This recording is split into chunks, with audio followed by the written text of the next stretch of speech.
Hello everyone, my name is Jacqueline Hausner. I'm currently a fourth-year medical student at New York Institute of Technology, College of Osteopathic Medicine, and today I'll be presenting on artificial intelligence software. Can it help surgeons perform laparoscopic cholecystectomy? I have no financial relationships to disclose.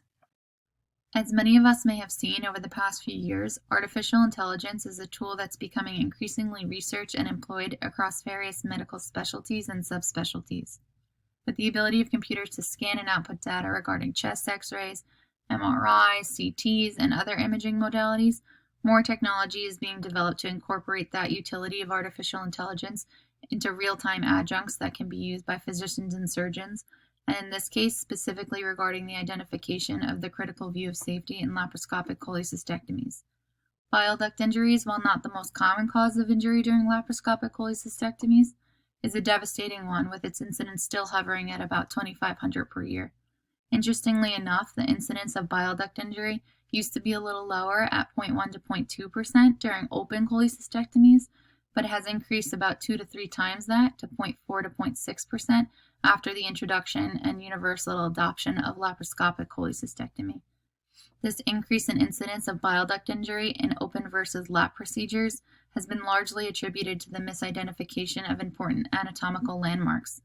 To combat this issue, many surgeons employ the use of critical view of safety during the procedure, identifying specific landmarks and meeting certain criteria, reducing the margin of error during subsequent steps of the surgery.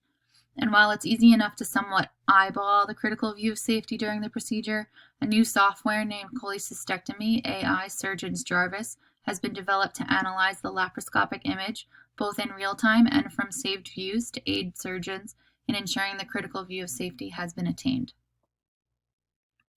In this study, using 8 still images of laparoscopic cholecystectomies, the AI software was employed to analyze their satisfactory achievement, or lack thereof, of the critical view of safety. Jarvis identifies and scales the critical view of safety as a percentage using the following criteria: clearing of the hepatocystic triangle, exposure of the cystic artery and cystic duct, and the lifting of the gallbladder off of the cystic plate. And using the same 8 images, a 6-point critical view of safety score was calculated without the use of Jarvis to assign a value to each image as a control. The 6-point scoring tool used was published in the Journal of the American College of Surgeons and designates the following 3 criteria for scoring, each scored from 0 to 2 points: 2 structures entering the gallbladder, cystic plate, and clearance of the hepatocystic triangle. The images were scored by junior and senior medical students, residents, and attending surgeons, and both Jarvis output and average 6-point score were analyzed using Pearson correlation coefficient.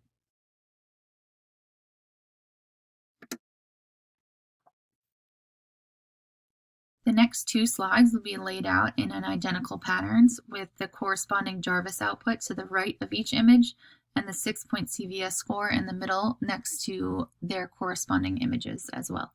So for example, we can see in figure 1, Jarvis is telling us that there's a 90.62% chance that the critical view has been attained.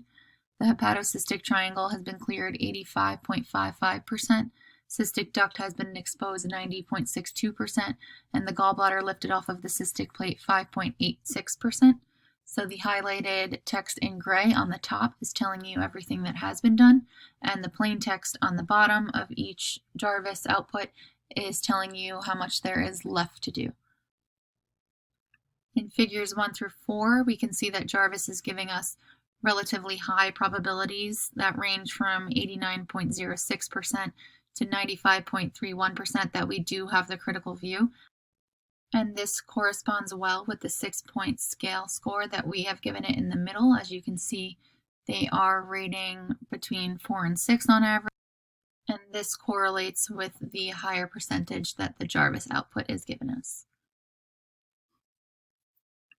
We can see on this slide, however, with figures 5 through 8, that these are scoring lower, both with the Jarvis output and with our 6-point scale values. So these are ranging from 5.47% confidence that we have attained a critical view to 44.53, much lower than figures 1 through 4.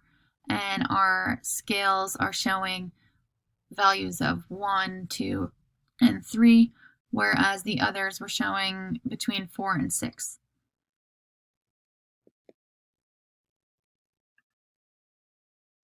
With all this being said, Pearson correlation was used to evaluate the linear relationship between the Jarvis AI critical view output and the 6-point scale that the raters recorded.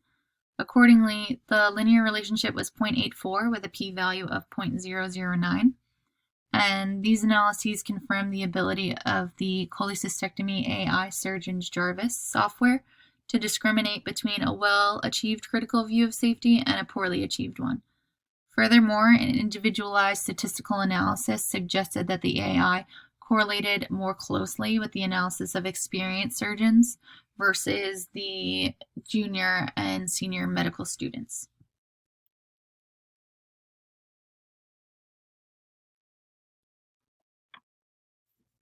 So, in conclusion, cholecystectomy AI surgeon's Jarvis does hold the potential to improve or supplement the identification of intraoperative landmarks during a laparoscopic cholecystectomy. However, more studies must be done before this is used in operating rooms everywhere. Potential limitations of using still images as opposed to real-time images or videos with the software is that any instrumentation in the view of the picture, any debris or clots covering the surgical field, or any overlapping structures will likely affect Jarvis's ability to give you a proper output. However, since this abstract was submitted to now, the company has come out with an app that can be used on your iPhone. So instead of carrying your iPad around everywhere, perhaps using your iPhone in the OR or on videos will give Jarvis more videos to see, more pictures to see, and through its machine learning, it could get better at identifying these landmarks, giving us better output. Something that should be noted is that we have done more studies using more images, both blind to Jarvis and comparing it to analyses with Jarvis, and have seen that it may not be as good as we thought and as good as the study is showing. So more studies need to be done. Perhaps it could be used more so for education, surgical education for residents and medical students, more than in operative adjunct at the moment. It might get better. But we will do more studies and let you guys know. Thank you so much for watching, and I'll be around for questions after. Thank you.